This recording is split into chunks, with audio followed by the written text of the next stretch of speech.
Olá, eu sou Ivan Barbosa, gestor do Fundo de Ações Ártica Long Term, e eu vou falar sobre o governo do Trump, que assumiu no dia 20 de janeiro desse ano e está executando um choque de gestão nos Estados Unidos que vem gerando uma polêmica enorme ao redor do mundo. Muito por causa da importância dos Estados Unidos, todo mundo sabe que eles são uma superpotência, mas trazendo alguns números para ilustrar a ordem de grandeza, os americanos representam 25% do PIB global hoje. Além disso, eles são os maiores importadores e o segundo maior exportador do mundo, e 58% das reservas em moedas estrangeiras de todos os países do mundo são mantidas em dólares. E além dessa relevância econômica, os Estados Unidos também são o líder político do Ocidente e a maior potência militar do planeta. Eles são responsáveis por 38% dos gastos globais relacionados à defesa, o orçamento militar. E o Trump começou o governo dele com um ritmo muito intenso. Nos primeiros 45 dias, eles emitiram mais de 70 ordens executivas, então é até difícil de analisar o impacto por causa do volume de coisas que aconteceu. É um cenário bastante complexo. E o melhor que a gente pode fazer é tentar entender qual que é a filosofia por trás dessas ações individuais, para que a gente possa imaginar a quais cenários essa filosofia pode nos levar e então investigar quais riscos podem surgir para os nossos investimentos aqui. Antes de entrar no que o Trump está fazendo, eu queria dar um contexto geopolítico. A dinâmica geopolítica global que nós estamos acostumados foi desenhada depois da Segunda Guerra Mundial, quando emergiu uma disputa ideológica entre capitalismo e comunismo. Do lado comunista estava a União Soviética, que tinha um plano revolucionário, uma intenção clara de converter a maior parte dos países para o comunismo, seja convencendo grupos entusiastas a fazer revoluções comunistas lá dentro, seja por expansão militar.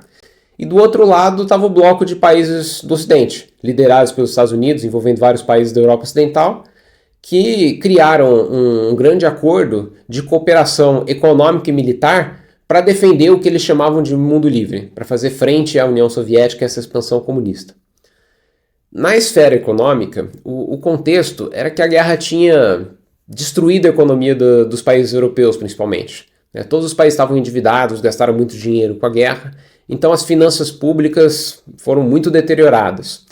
E nisso, as moedas dos países europeus, que eram todas lastreadas em ouro, perderam esse padrão ouro. Eles começaram a emitir mais moeda do que tinha ouro em reserva e se perdeu a referência de quanto cada moeda valia.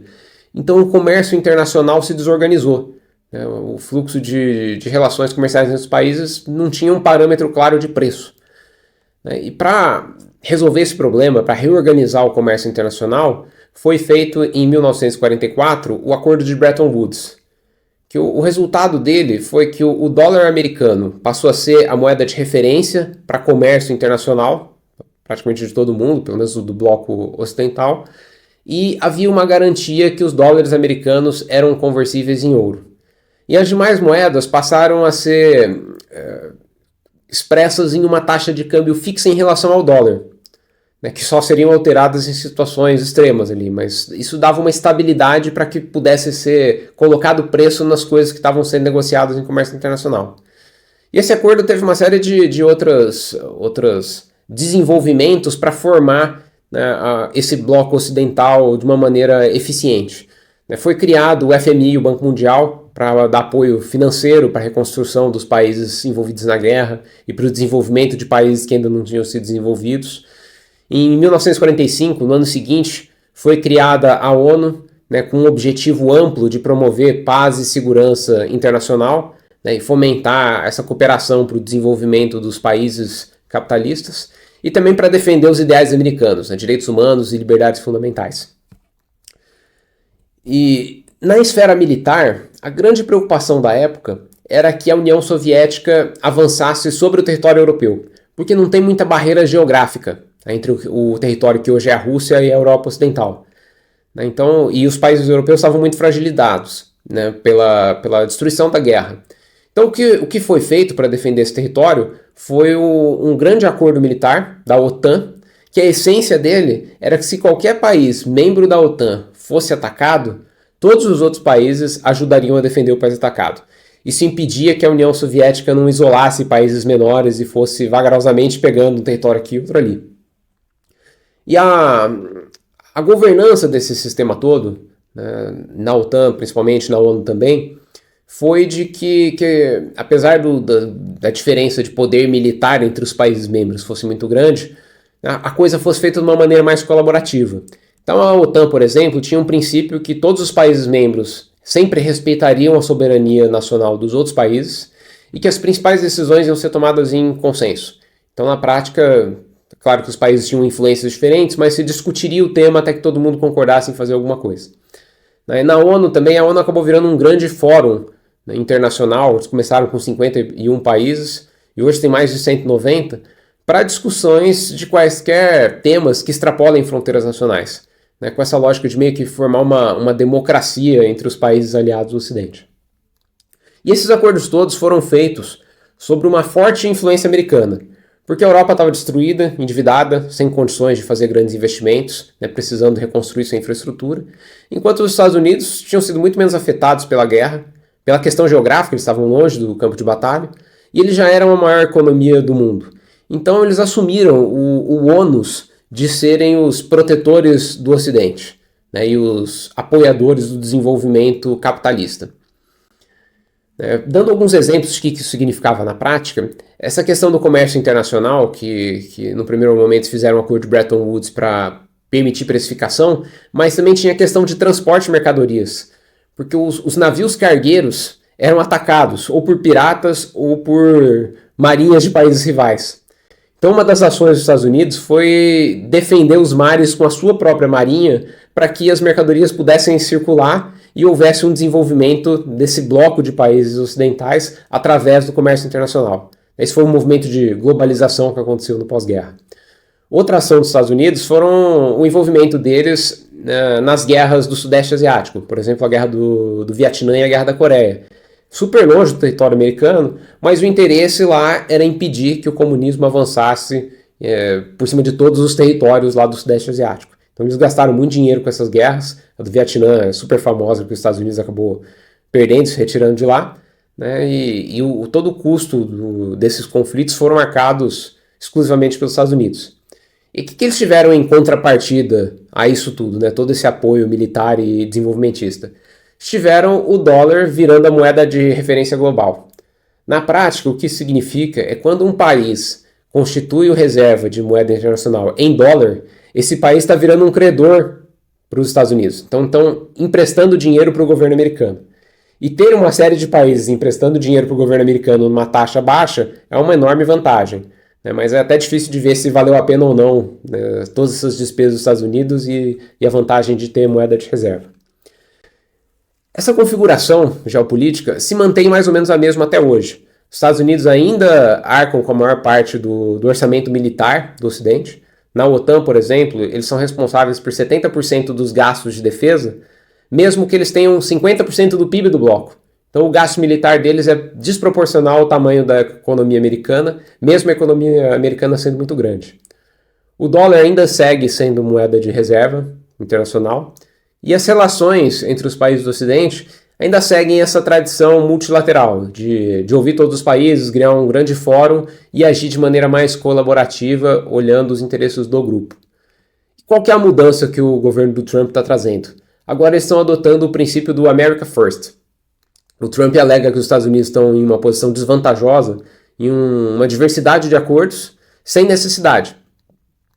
E, por exemplo, subsidiando vários países em relações comerciais, arcando com esses gastos de defesa desproporcionalmente altos, né, patrocinando diversos projetos de desenvolvimento econômico ao redor do mundo, enfim. Ele diz que isso não tá trazendo nenhum benefício para os americanos, né?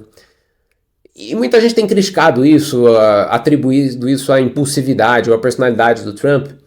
Só que eu acho que vale uma boa dose de cuidado nessa interpretação, porque qualquer ato político com um impacto muito grande, especialmente num país tão importante como os Estados Unidos, tende a ter raízes bastante profundas. Então não é o Trump que acorda de manhã com uma ideia e todo mundo simplesmente concorda com ele. Existe todo um aparato de políticos, analistas de inteligência, economistas e tudo mais por trás, aconselhando o Trump e fazendo pressões políticas ali, até que chegue no ponto da gente ouvir o que ele está falando para a imprensa. Então não é só ele que lançou esse negócio, tem todo um time enorme de gente trabalhando por trás, defendendo esse princípio do America First. Né? Então a gente deveria tentar buscar qual que é a análise que eles podem estar fazendo que leva até essa estratégia que eles estão adotando agora. Uma possibilidade é a interpretação de que essa ordem geopolítica desenhada no pós-guerra não seja mais adequada à situação atual. Porque a situação antigamente era a Guerra Fria, em que existia uma questão de qual seria o modelo econômico e social vencedor no mundo, né? O capitalismo ou o comunismo. E se os Estados Unidos deixassem de ajudar a Europa destruída e os países subdesenvolvidos, esses territórios todos estariam vulneráveis à influência da Revolução Comunista da União Soviética. E se a União Soviética fosse dominando o mundo inteiro, em algum momento eles seriam superiores aos Estados Unidos, economicamente, militarmente, pelo tamanho do bloco. Então a ação americana de sustentar os gastos de defesa, de incentivar desenvolvimento ao redor do mundo, não era exatamente um ato de altruísmo, era um ato de autopreservação, né, vislumbrando esse cenário temerário que poderia acontecer no longo prazo se o comunismo fosse avançando para todo quanto é lugar. Só que hoje esse cenário é bem diferente. Depois da queda da União Soviética, não existe mais muita disputa, pelo menos no campo intelectual, de qual que é o modelo vencedor. O capitalismo é mais eficiente economicamente que o comunismo. A própria Rússia acabou abrindo sua economia, adotando dinâmicas muito parecidas com a dinâmica capitalista ocidental mesmo. A China também fez isso. Então hoje, do ponto de vista econômico, todo mundo é capitalista, por mais que alguns não deem esse nome para suas economias. Então não tem mais essa discussão. A diferença que existe hoje é uma diferença de modelo político. O Ocidente é democrático, enquanto Rússia e China ainda têm governos autoritários, que foram constituídos nessa época de Revolução Comunista e se mantiveram lá no poder até hoje. Mas esse modelo de governo autoritário não tem o mesmo apelo popular para expandir ao redor do mundo. A promessa comunista, antes da gente saber que o comunismo não funcionava do ponto de vista econômico, era uma promessa atraente para a população, era levar prosperidade para todo mundo. Né? Isso não vai acontecer isolando só o modelo político que permaneceu e tirando a questão econômica. E na esfera de expansão por vias militares, hoje também é improvável que China e Rússia sejam muito expansionistas por causa da questão nuclear. Depois que apareceram as bombas atômicas, e que todas as grandes superpotências têm agora enormes arsenais de bombas atômicas, se construiu uma dinâmica que foi chamada de destruição mútua garantida. Que a lógica é, se uma potência nuclear ataca a outra com uma bomba atômica, a potência atacada responde com mais bomba atômica. E como os arsenais são gigantescos, isso poderia levar à destruição da Terra, na situação mais catastrófica. E obviamente ninguém tem interesse nesse desfecho em que todo mundo morre no final. Então essa lógica de destruição mútua garantida acaba virando uma barreira para que grandes conflitos entre superpotências ocorram. Então hoje não existe mais ameaça comunista, existe essa barreira grande para grandes conflitos militares e o estilo de vida ocidental não está mais tão ameaçado como estava durante a Guerra Fria.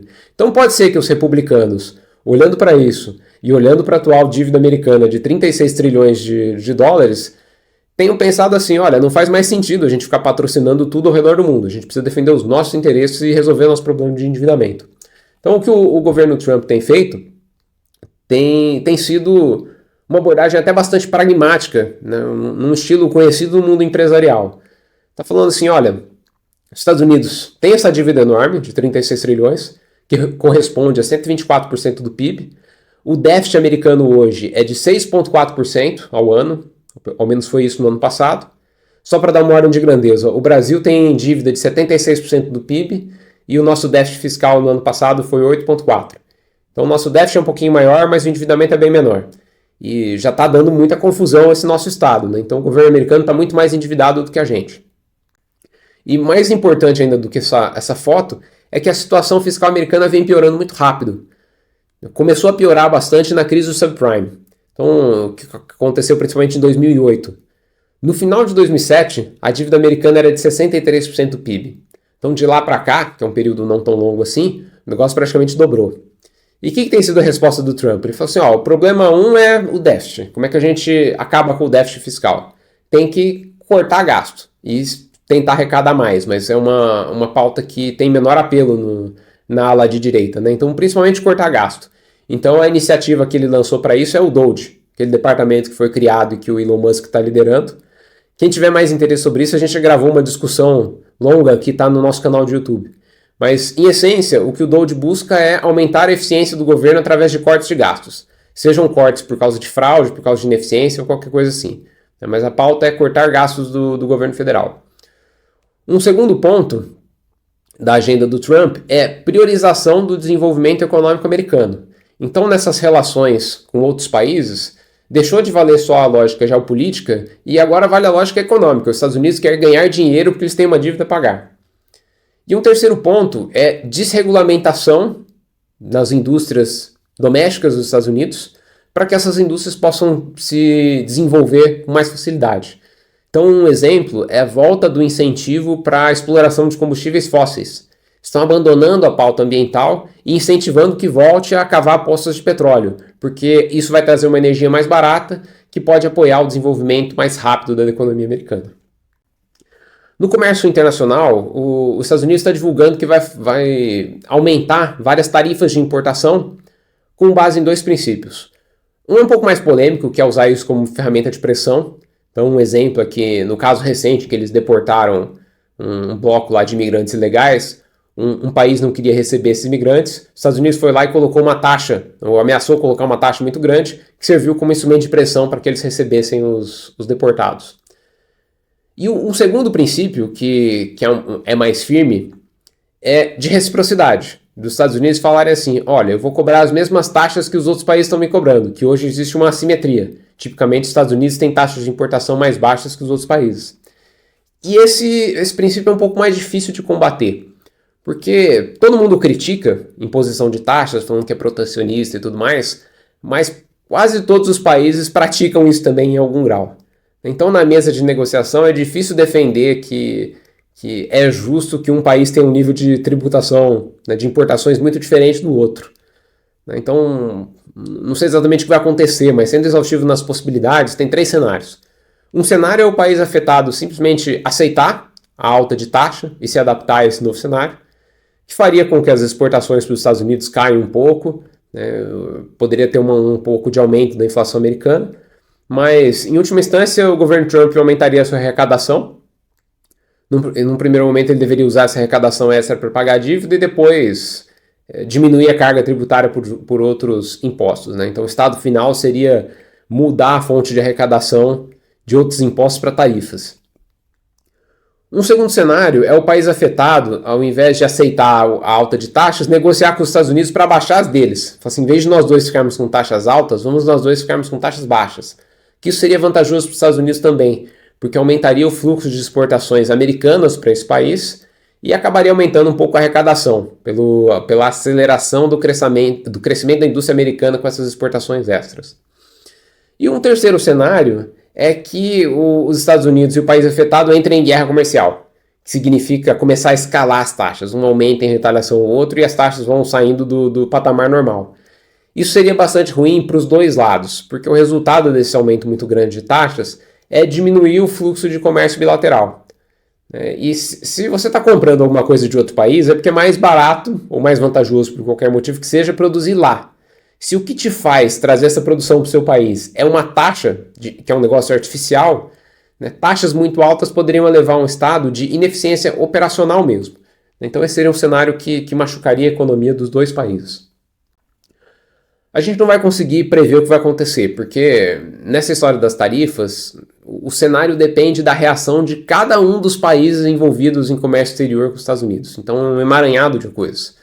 Mas, assim, o que nos parece é que os dois primeiros cenários, das taxas ficarem igualmente altas ou igualmente baixas, são mais prováveis, ou pelo menos mais estáveis, do que o cenário de guerra comercial. Porque como a guerra comercial é muito ruim para os dois lados, a tendência é que eles sentem e fiquem negociando até chegar num acordo melhor do que manter a guerra comercial para sempre. Apesar de que poderia haver alguns anos de guerra comercial. E os Estados Unidos também está, de certa forma, assim, o que é a abordagem geral, né? Eles estão vasculhando tudo quanto é tipo de acordo, buscando termos que possam ser melhorados para a economia americana. Isso tem causado um ruído enorme, porque eles ficam testando em mídia, né, ideias variadas, Minha impressão é até para ver o que tem mais resistência ou menos resistência. Mas o fato é que existe uma agenda muito grande de esforços para melhorar a situação econômica dos Estados Unidos.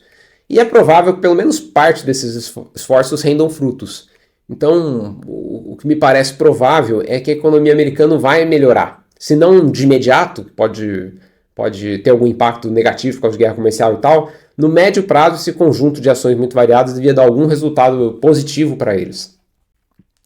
Isso no lado econômico da coisa, né? E tem uma segunda esfera que é a esfera geopolítica, que os Estados Unidos vinham vindo dessa tradição de 80 anos de liderar o Ocidente, mas de uma maneira mais democrática entre os países do bloco ocidental, né? Nessa que eles chamam de multilateralismo, de uma maneira mais colaborativa e tal. E agora o governo Trump trouxe esse America First, e está rompendo essa tradição de olhar para os interesses do bloco, passando a olhar para os próprios interesses antes e modificando as relações bilaterais.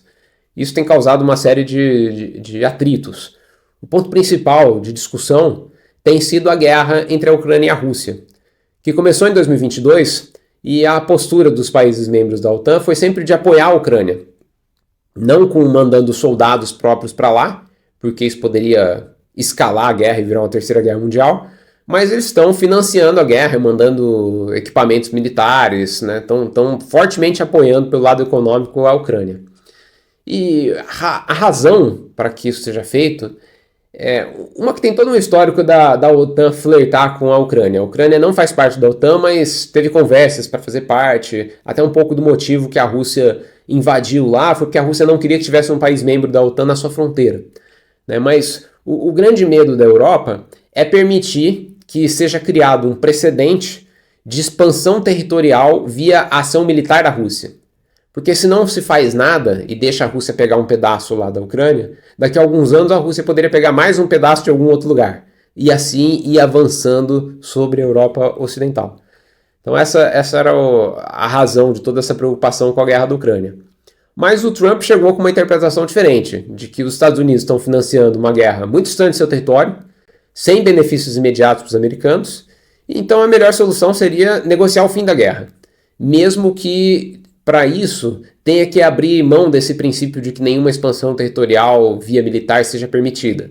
Ou seja, se a Rússia precisar ficar com um pedacinho do território que ela conquistou da Ucrânia e está lá ocupando hoje, se essa for a condição para a guerra acabar, aparentemente o Trump está achando que vale a pena. E nesse contexto, a Ucrânia e os países europeus estão acusando os Estados Unidos de traírem o acordo de defesa mútua da OTAN, que assim, não é uma obrigação formal, porque a Ucrânia não é um membro da OTAN, mas como havia essa relação entre a Ucrânia e a OTAN, de certa forma eles entendem que havia um compromisso moral de continuar apoiando, né, com base em princípio, não importa exatamente essa questão econômica. E o Trump está retrucando que os países aliados estão sustentando essa posição só porque os Estados Unidos é que está arcando desproporcionalmente com o dano econômico da guerra. Que se eles estivessem arcando com muito mais desses custos, eles não estariam tão interessados assim em prolongar a guerra indefinidamente. E também tem a questão humanitária, né, de ter um monte de gente morrendo lá por uma guerra que parece que existe uma saída pragmática, que pode ser que não preserve os princípios, mas que funcionaria. E tem uma série de outras razões para os atritos entre Estados Unidos e Europa. Eles estão se distanciando em outros temas também. Os Estados Unidos saíram da OMS, que é a Organização Mundial de Saúde, se retiraram do Acordo de Paris, que era aquele acordo para combater o aquecimento global, estão criticando várias políticas dos governos europeus em imigração e outros temas. Tem uma questão aí que os governos europeus hoje são mais de esquerda do que o governo Trump, né? Então a gente não sabe como é que isso vai evoluir no médio prazo, porque pode ser que nas próximas eleições governos mais de direita ocupem mais cadeiras na Europa. Está tendo alguma movimentação lá de partidos de direita também ganharem mais popularidade. Ou pode ser que fique do jeito que está e que acabe havendo um rompimento mais forte e a União Europeia se distancia um pouco mais da ação conjunta que vinha tendo até então com os Estados Unidos. Isso é um negócio muito difícil de prever, tá? A geopolítica é sempre imprevisível, é muito complexo, depende de muita coisa acontecendo, eleição e tudo mais, então não dá para saber qual que vai ser o desenrolar exato dos fatos. O que a gente sabe é só que tá surgindo essa tensão hoje por essa quebra na tradição geopolítica americana. E uma outra coisa, aqui é uma hipótese, né, mas eu acho que é uma hipótese factível. Está surgindo um tom meio expansionista nas declarações do Trump. Tem algumas coisas que foram feitas que são só simbólicas. Por exemplo, eles renomearam o Golfo do México para Golfo da América. Não tem impacto nenhum. E o Trump tem lançado ideias como incorporar o Canadá virar o estado número 51, ou trazer a Groenlândia para os Estados Unidos, porque a Groenlândia seria um território muito importante para a defesa. Então o Trump está ofertando para a Groenlândia fazer parte dos Estados Unidos. Que assim, talvez isso não acabe numa expansão territorial de fato para os Estados Unidos. Mas nessas sinalizações existe uma intenção clara de, se não expandir o território, expandir ao menos a influência americana sobre esses territórios. Que é um negócio meio novo, é um negócio que a gente não via acontecer no bloco ocidental, esse ímpeto expansionista. Só que o espírito expansionista é um comportamento quase que padrão nos impérios ao longo de uma história muito longa. Indo lá para trás, na época da Grécia Antiga, o império do Alexandre o Grande, o Império Macedônico, nasceu na Grécia e foi expandindo militarmente até o noroeste da Índia. O Império Romano também nasceu na atual Itália e foi expandindo militarmente até dominar praticamente toda a região da Europa Ocidental e todos os territórios que margeiam o Mar Mediterrâneo. Então, a parte ocidental da Ásia, o norte da África, era um império enorme. Na Ásia, existiu o Império Mongol, que nasceu na Mongólia e foi expandindo até um território enorme. Eles pegaram quase tudo que é a China hoje, uma boa parte da Rússia, ali a Turquia era um império, acho que foi o maior império da história em extensão territorial. Vindo mais próximo para a nossa história, Portugal e Espanha lançaram as grandes navegações, cujo intuito era expandir seus territórios para terras além do Oceano Atlântico, né? Constituíram colônias. O Império Britânico, então, no auge, eles chegaram a ter mais de 70 colônias. Tinham presença no mundo inteiro. Então, assim, o diferente é essa geopolítica mais calma, mais multilateral que se estabeleceu depois da Segunda Guerra. Mas o padrão é que os países poderosos exercessem esse poder de maneira ostensiva. Então, não seria uma enorme surpresa se os Estados Unidos passassem a fazer isso também. Exercer mais do seu poder militar, do seu poder econômico sobre o mundo para defender os interesses deles. E eu não estou sendo alarmista, porque não dá para saber se isso é bom ou ruim. Houve impérios tirânicos e houve impérios virtuosos. Então pode ser que essa expansão seja boa para a população em geral, não dá para saber. E nesse mundo democrático moderno, talvez até sim saia esse movimento, só que esse negócio demora muito tempo. E no próximo mandato pode ser que os democratas voltem a ganhar lá nos Estados Unidos e se reverta tudo, e nada disso que eu estou falando aqui aconteça. Mas estou chamando atenção nisso porque é curioso, é uma coisa diferente que eu não tinha visto acontecer até então. Trazendo para mais perto de nós, o que pode acontecer com o Brasil nessa confusão toda? O Brasil é um coadjuvante na geopolítica global. A gente não está envolvido em nenhum conflito militar, nós não participamos de corridas tecnológicas. O Brasil é só um grande país exportador de commodities que tem um povo pacífico e sempre ocupado com seus próprios problemas internos. Então, certamente, a gente não é uma ameaça para os Estados Unidos e não devemos estar na lista de prioridades do Trump. Os Estados Unidos são um parceiro comercial do Brasil, mas não são mais importante. O Brasil exporta 12% do seu volume total de exportações para os americanos e 28,5% para a China. A China é o nosso principal parceiro. E das importações, vem 15,5% dos Estados Unidos e 24,6% da China. E além dessa representatividade não tão grande dos Estados Unidos no comércio exterior, o comércio exterior do Brasil é pequeno, é menor do que a média global. A gente tem uma economia meio fechada. Então, o impacto de um eventual aumento de tarifas para a economia brasileira como um todo, muito provavelmente não vai ser catastrófico, se acontecer. A gente não sabe nem se a gente vai estar no alvo ali dos aumentos de tarifas, porque o Brasil exporta commodity agrícola e commodity mineral. Não são os produtos de maior valor agregado que talvez os Estados Unidos tenham interesse de proteger e desenvolver internamente. Mas ainda assim, mesmo que a gente não se envolva em nada muito complicado, pode ter impactos, talvez até alguns impactos positivos, se acontecerem guerras comerciais dos Estados Unidos com outros países. Pegar o exemplo que causaria maior impacto, que é Estados Unidos e China. Se os dois entrarem em guerra comercial, né, as exportações da China para os Estados Unidos e as importações que a China faz dos Estados Unidos diminuiriam. Então, na parte de exportações, a China poderia passar a mandar mais coisa para cá, em busca de mercados alternativos para os produtos que eles vendiam para os Estados Unidos, e poderiam passar a comprar mais coisa da gente. Por exemplo, a China compra mais ou menos 15 bilhões de dólares por ano de soja dos Estados Unidos. E o Brasil tem muita soja, então a gente poderia passar a fornecer mais soja para a China. Isso seria um impacto bom. Nessa confusão toda da geopolítica, a gente também poderia ver o dólar sendo enfraquecido por uma questão de fluxo causado por redução das reservas internacionais. A lógica é, se tiver briga entre os Estados Unidos e vários outros países, esses outros países podem vender partes dos dólares que eles têm em sua reserva e 30% dos dólares emitidos estão em reservas internacionais de outros países. Então, mesmo que não seja uma migração total, que seja só uma redução parcial dessas reservas em dólar, isso criaria um fluxo de venda muito forte, né, que provavelmente iria depreciar o dólar frente a outras moedas ao redor do mundo. E um outro impacto, aqui eu vou ser um pouco mais esperançoso. Essas ações dos Estados Unidos pode ser que deem certo do ponto de vista econômico, que a austeridade fiscal, né, essa priorização da indústria doméstica americana, causem um bom impacto e ajudem os Estados Unidos a reduzir sua dívida e eliminar o seu déficit.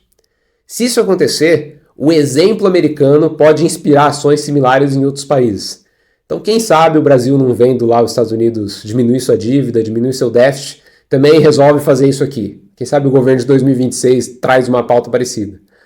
Mas, enfim, o Brasil desperdiça muitas oportunidades que a gente enxerga, mas não acontece, né? Então isso aqui talvez seja uma esperança completamente vã, mas, enfim, como os Estados Unidos é o centro de atenção do mundo todo, tudo que eles fazem lá e funciona tende a ser replicado para outros lugares. Indo para uma pauta mais pragmática, né, mais de risco de dia a dia, o que essa história pode causar para investimentos específicos, né? Quais são os riscos que surgem dela? O risco mais óbvio é para empresas que dependem de exportações para os Estados Unidos. Que se aparecer uma tarifa de importação muito grande lá para o produto que essa empresa vende, ela vai ver sua receita cair. É porque o produto vai ficar mais caro para o americano e aí, enfim, ela vai ter uma queda de receita que pode ser meio brusca, porque a tarifa pode surgir de uma hora para outra. E isso independe, assim, se a tarifa for mantida por longo prazo, essa empresa até poderia abrir uma unidade dentro do território americano para evitar a tarifa. Mas provavelmente ia ser mais caro produzir lá dentro e a demanda ia cair mesmo assim. Então, aumento de taxas de importação para quem vende para o mercado americano é ruim. Para as empresas brasileiras, também a gente precisa observar se vai ter alguma guerra comercial entre o Brasil e os Estados Unidos. Apesar de eu não achar que é super provável, o Lula deu algumas declarações nesse sentido. Então, por exemplo, se o Brasil aumentar mais ainda tarifação sobre as importações que vêm dos Estados Unidos, até as empresas que só importam coisas de lá poderiam ser afetadas, né? Quem depende muito de insumos americanos veria seus custos aumentarem e podem perder ou volume de vendas, porque repassaram o preço e o cliente não aceitou, ou para não ter uma perda de volume, perder margem, não repassar o preço completamente e ter sua margem comprimida. Ou no cenário que a gente não entra numa guerra comercial, mas outros países entram, vou usar de novo o exemplo da China, a China pode desviar mercadorias que eles vendiam para os Estados Unidos para cá. Isso seria bom para quem importa, para quem usa essas coisas que a China estaria mandando para cá. Mas se existir uma indústria nacional que compete com os produtos chineses, para essa indústria nacional isso seria muito ruim, porque teria um fluxo aumentado de produtos chineses vindo com uma agressividade comercial, né, para ocupar a capacidade de produção deles lá. Então essas indústrias nacionais que competem com a China provavelmente perderiam volume ou margem ou ambos. Na questão de possível queda do dólar que eu comentei, né, também poderia ter risco para dois tipos de investimento. De novo, empresas que exportam para os Estados Unidos, porque a moeda do mercado-alvo deles enfraqueceria. E, em segundo lugar, para investimentos denominados em dólar. Então, por exemplo, títulos do governo americano. É porque o dólar perde valor, esse título perde valor. Mas notem que essa dinâmica de queda do dólar por causa de confusão geopolítica seria diferente do que a gente costuma ver aqui no Brasil. Geralmente, quando o dólar sobe ou cai, isso é mais relacionado à variação do real frente a todas as outras moedas do que a valorização do dólar em si. Mas no caso que eu estou comentando do risco geopolítico, seria o dólar se enfraquecendo frente a todas as outras moedas. Então talvez isso não tivesse aquele impacto benéfico que a gente fala hoje em se o dólar cair, cai a inflação no Brasil, porque tem muita coisa dolarizada. Mas o dolarizado é porque o dólar é uma moeda de referência. Se a China estiver vendendo para o Brasil em dólar e o dólar perder valor frente a tudo, provavelmente o preço da commodity em dólar aumentaria e a taxa de câmbio dólar real diminuiria, né? O dólar ficaria mais barato para a gente. Só que o efeito final seria neutro. Então, esse cenário não traria um benefício da queda do dólar, só machucaria alguns investimentos específicos. E eu estou levantando esse risco, mas é um risco cambial que tem que ser considerado com muito cuidado, porque existe um vento na outra direção também. Se as ações com o intuito de fortalecerem a economia americana funcionarem, isso poderia valorizar o dólar. Então, tem duas coisas empurrando em direções contrárias. A minha impressão é que um conflito geopolítico teria um impacto mais imediato do que essa melhora gradual da economia americana por causa das ações do Trump. Mas não dá para saber, pode ser que caia e depois volte a subir. Enfim, câmbio é super difícil de prever. Eu estou levantando o tema, mas sem uma grande convicção no que vai acontecer de fato. Até porque, isso não só no câmbio, na questão geopolítica toda. A nossa filosofia de investimento no Ártica não é criar cenários super complexos para prever o que vai acontecer ao redor do mundo. Nós preferimos evitar as zonas de maior incerteza vindo desse grau de complexidade muito grande e manter o nosso portfólio concentrado em teses mais simples, onde a gente consegue entender melhor o que está acontecendo, projetar melhor o que pode acontecer, então a tese é mais assertiva. Então, hoje, as empresas que nós temos investidas dependem preponderantemente de mercados domésticos. Algumas até vendem para fora, mas também têm unidades já produzindo lá fora. Então, não tem um fluxo de comércio internacional tão grande nas nossas empresas. Então, a gente está fora dessa linha de choque que as possíveis guerras comerciais agrediriam no primeiro momento. Então, eu vejo um risco baixo dos nossos investimentos serem prejudicados pelas mudanças trazidas pelo Trump, ao menos até então, porque as coisas estão evoluindo muito rápido. Né? Então, a gente vai continuar acompanhando de perto. Faz só 2 meses que o Trump está lá e já tem todo esse agito criado, então tem muita água para rolar. A gente vai continuar acompanhando. E se acontecer alguma coisa que tem algum grande impacto positivo ou negativo para o nosso portfólio, eu volto aqui para falar novamente sobre esse tema com vocês. Obrigado e até a próxima.